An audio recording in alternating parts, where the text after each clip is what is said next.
بۆ قسەکردن لەسەر داتا و ئامارەکان لە هەرێمی کوردستان و ڕەوشی شێرپەنجە ئێستا چۆنە لە هەرێمی کوردستان تا چەند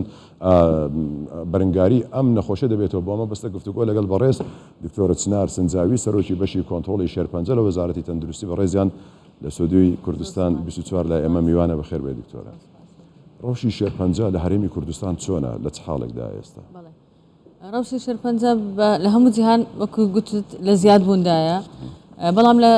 هەرێمی کوردستانیش بە هەمان شێوە لە زیادبووندایە، بەڵام خۆشبەختانە تاوەکو ئێستا ستاندەری جیهانی تێنەپەڕاندووە. بۆ نمونە لە جیهان لە هەر 100,000 کەسێک 190 کەس تووشی شێرپەنجە دەبی ئەگەر دابەشی هاونیشتمانیان بکەین. لە کوردستان لە نێوان 100,000 کەس توشبووان 150 کەسە تاوەکو ئێستا، کەواتە نەگەیشتوتە ستاندەری جیهانی، بەڵام هەر زۆرە و ساڵانەش هەر لە زیادبوونە، بەڵام زیادبوونەکە ڕێژەی وان نییە کە زۆر ترسناگی، بەڵام لە زیادبوونە. باشە بەر لەوەی ئامار و داتایەکان لێ پرسم کە لە ناوچەکان چۆن و چۆنێ، ینی هیچ هەوڵێک دراوە بۆی کە ئەم ڕێژەیە کەم بکرێتەوە؟ لە ساڵانی ڕابردوودا کەمتر بۆ ئەم ڕێژەیە تا دێت وردە زیاتر دەکات، ینی پێویستە چ بگیرێتە بەرە ئەو ڕێژوێنانە چین بۆ ئەوەی شێرپەنجە زیاد نەبێت؟ خەڵک زیاتر ئەو ڕێژانێک کە هەن ڕێژەی تۆمارکردنی شێرپەنجە، ئەوانەی کە تۆمار کراون لەوانەیە ڕێژەی تر هەبی تۆمار نەکرا، بەڵام ئەو ڕێژە لە کوردستان کەمە، چونکە هەر کەسێک ئەگەر بێەوە دەرمان چارەسەر بەربگرێ هەتا ناوی تۆمار نەکە ناتوانێت هیچ شتێک بکات، دەبێ فایل بکاتەوە، بۆیە زۆربەی زۆری توشبووان تۆمار کراون ئەوانەیە کە هەنا. بۆ ڕێگریگرتن لە شێرپەنجە دەبێت دووربی لەو هۆکارانێک کە تووشی شێرپەنجە دەکات. زۆربەی شتەکان کەسەکە لە دەست خۆیتی ئەو هۆکارانە کە زۆری ئێوەش باستان کرد، قەڵەویە، خواردنی ناتەندروستە، بە تایبەتی ئەو ڕۆژ لە کۆنفرانسێک کە لە دهۆ کردمان لەسەر شێرپەنجە باز لەوە کرا کە ئەو گۆشتانێک لە قوتو دەندرێن یان گۆشتێک کە زۆر بسووتێندرێ ئەوانە هەر هۆکارن. پیسبوونی ژینگە، ئەو دوو کەڵانێک کە لە مۆلیدە کارەبایەکان دەردەچن، ئۆتۆمبیلەکان دەبی ئەو بنزینێک کە بەکاردێنرێ پاک، زۆر هۆکار هەیە نەگلێرە لە هەموو جیهان، ئەو هۆکارانە لێی دوور بکەوینەوە. نابین لە زۆر لە وڵاتانی جیهان ئێستا پەرە پێدەن کە سیارێک کارەبای ئۆشتان بۆ چێت کە نەک بنزین لێرە، بنزین لە هەموو جیهان هۆکارێکە بە توشبوون بە شێرپەنجە. هۆکارەکان زۆرن، بۆیە دەبێ خەڵک ئاگاداری خۆی بی و لەوانەش ئەو هۆکارانە کار لە هەموو کەسێک نەکە، بەڵام ئەو کەسانێک کە بۆ ماوەیی خێزانەکەیان شێرپەنجە هەیە لە جینەکانیان دەگوازرێتەوە لەنەوە بۆنەوە، ئەوانە زیاتر هۆکارەکانی دەرەچی کاریان لێ دەکات. باشە بابینە سەر داتا و ژمارەکان لە ناوچەکانی هەرێمی کوردستان، پارێزگاکانی هەرێمی کوردستان، ینی ئەگەر دابشکاریە بکەی پۆلێنکاری بکەی باڵێن هەولێر چەندی بەردەکەوێت، سلێمانی چەندە، ینی دهۆک ئەمە بە ژمارە پێم وابێت هەیە. کۆی توشبووان 9061 توش بوو ئەم ساڵ لە 2022 لە هەرێمی کوردستان تۆمار کرا. زۆربەی ڕێژەکان لە شاری هەولێر بوو کە تیایدا 4304 کەس لە هەولێر واتە 147.5 توشبووان لە هەولێر بوون، 3323 لە سلێمانی کە ڕێژەکەی 36.6، لە دهۆک 1434 15.8 لە شاری دهۆک. ئەوە ڕێژەکە بکە لە کوردستان کە زۆربەیشیان لە هەولێر بوون، ئەوانەی کە تۆمار کراون. لەو ڕێژەی 120یان خەڵکی هەرێمی کوردستان نەبوو، بەڵکو خەڵکی شارەکانی تری عێراق بوون لە کوردستان تۆمار کراون. زۆربیان لە مووسڵ، هەتا نەخۆش هەیە لە نەجەف، کەربەلا، بەسڕاش تۆمار کراوە لە لامان. ینی ئەوانەی کە با بڵێن لە ناوەڕاست و خواروی عێراقشەوە هەر لێرە تۆمار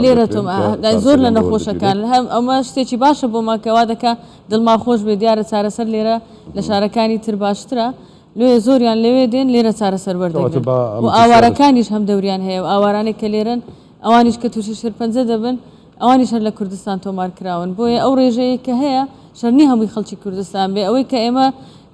داتاکانمان جیا کردەوە نزیکەی 120 ساڵان هەبوو، 130 لە نێوان 20 لۆسی ئەوانە خەڵکی دەرەوەی هەرێمی کوردستانن، بەڵام لێرە تۆمار کراون. باشە ئەمە پرسیارێکی دیکەی دروست کرد. زۆر کەس هەیە کە کەسێکی یان خۆی تووشی شێرپەنجە دەبێت هەنە بۆ وڵاتانی دەرەوە دەبات، پێویست دەکات کە لە هەرێمی کوردستان هەر لێرە با بڵێن چارەسەرەکان چارە وەربگرێت، عیلاج وەربگرێت، یان ئەوەیە کە دەوێت بچێتە دەرەوە جیاوازەکەی چییە؟ زۆربەی زۆری شێرپەنجەکان لێرە چارەسەر دەکرێت. بە تایبەتی ئێمە کە باز لە نەشتەرگەری دەکەین، بڕۆ لە زۆر وڵاتە پێشکەوتەوەکانی جیهان، دکتۆرە پێشکەوتەوەکان لە بەریتانیا، لە سویسرا، ئەو لە ڤێننا، لە ئەڵمانیا زۆربەی عراقی بەڕاستی لە نەشتەرگەری بەناوبانگن لە هەموو جیهان. ئەو دکتۆرانەی خۆمان کە چوونە دەرەوەش وایان کردێ جێی دەستیان دیار بێ. ئێمە لە نەشتەرگەری هیچیش مشکلەمانە دکتۆرەکانمان هەموو پێشکەوتون هیچ نەشتەرگەریەک نییە بڵین لێرە نەکرێ بەڵام هەندێک مەسەن هەندێک شت هەیە بۆ دەست نیشانکردن لەوانەیە جارە لێرە نییە بەڵام نەگەیشتوتە ئەوەی کە نەخۆش بستە دەرەوە بەڕاستی شێرپەنجە هەبووە زۆر ئاسان بە بۆن منە شێرپەنجەی مەمک شێرپەنجەی مەمک کە ئاسانترین شێرپەنجەیە لێرە لە کوردستان پێویست بە دەرەوە ناکە بەڵام خانەوەدەکان هەیە ئیمکانیەتی مادیشی وانە تووشی دڵە ڕاوچێ دەبن سیارت بفرۆشە ماڵت بفرۆشە وڵەتی خێزانی تووشی شێرپەنجە بووە جاتکایە ئەوەی لە کوردستان هەیە چارەسەری دەرمانەکانی زۆری هەن ئەوانەی نیشن ئەوەن خۆیان پەیدا دەکەن بەڵام پێویست ناکە بچن لە دەرەوە چارەسەر وەربگرن تەنانەت لەگەر شتێک نەبێ ئەو کاتە خۆمان پێیان دەڵێن باشە بۆ ئێستا و بۆ لەمە دوواژ ینی هەوڵدراوە کە زیاتر پەری پێ بدرێت ئەم بوارە لە هەرێمی کوردستاندا بۆ نمونە ئەوەکو باست کرد ئەگەر ئەو دەرمانانەی کە لێرە نییە هەوڵ بدرێت لە ماوەکانی داهاتوودا زیاتر پەری پێ بدرێت زۆربەی ئەو دەرمانانەی کەنین ئەوانە کە ئقراریان لەسەر نەکرا هەندێک دەرمان هەتاوەکو ئێستا لە جیهان خۆی دەرمانەکە نوێ جارێ لە هەموو وڵاتەکان بەکار نایە جا لە عێراقیش ئەوانە بە قانون دەردەچی ئەوانەی کە لەناو ئقراری ئەوەندە دەرمانە کە لە ئقرار هەنا ئەوانە دەکردرێن و بەردەستن بەڵام ئەوانەی کە لە ناو ئەو لیستەدانین ئەوانن کە نەخۆش خۆیان دەیکڕن کە زۆر نەخۆشی خۆی دەرێ ئاخیر ئەوەی دەرمانم دەوێت و ئاخیر لە زۆربەی وڵاتان جاری لە نەخۆشخانە حکومیەکان ئامادە نەکراوە بەردەست نییە چونکە جارێ وەکو پێی دەڵێن ئقراری لەسەر نەکراوە ئەوانن کە زۆربەی جاری نییە بەڵام زۆربەی زۆری دەرمانەکان مشکلیان تێدا نیە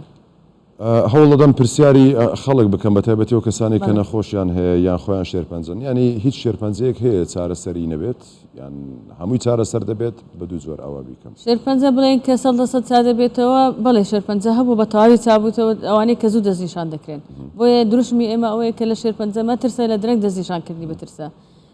یەک لەوانە شێرپەنجەی مەمک بە تەواوی چا دەبێتەوە شێرپەنجەی پرۆستات ئەوانەیە کە دەتوانێت زوو دەستنیشان بکرێت شێرپەنجەی سێکان زوو دەستنیشان بکرێت تەواو چا دەبنەوە شێرپەنجەی ملی منداڵدان ئەوانە قۆناغێکی هەیە پێدەگوترێ قۆناغی سفر تازە دەوێ بناغی دانێ شێرپەنجە ئەگەر بتوانانی لەو قۆناغە دەستنیشانی بکەی هیچ ترس و دڵڕاکەی ناوێ بەڵام شێرپەنجە کە درەنگ دەستنیشان بکرێ ئەکید قۆناغەکەی زۆر لە پێشە ئەو کاتە نە دکتۆر و نە دەرمان چارەسەری زۆر کەسە پێویستە زوو پشکنین بکە ئێمە لە کوردستانیش لە مانجی 12 وەرکشۆپێکمان کرد بۆ ئەوەی کە گایدلاینی کوردستان دانێن بۆ دەستنیشانی پێشوەختەی شێرپەنجە و کاری لەسەر دەکەین ئینشاءالله لە ماوەیەکی نزیک بتوانین بکەینێت بواری جێبەجێکردن ڕێز دکتۆر چنار سنجاوی سەرۆشی بەشی کۆنتترۆلی شێرپەنجە لە وەزارەتی تەندروستی سپاس بۆ تۆ ماندوومان کرد.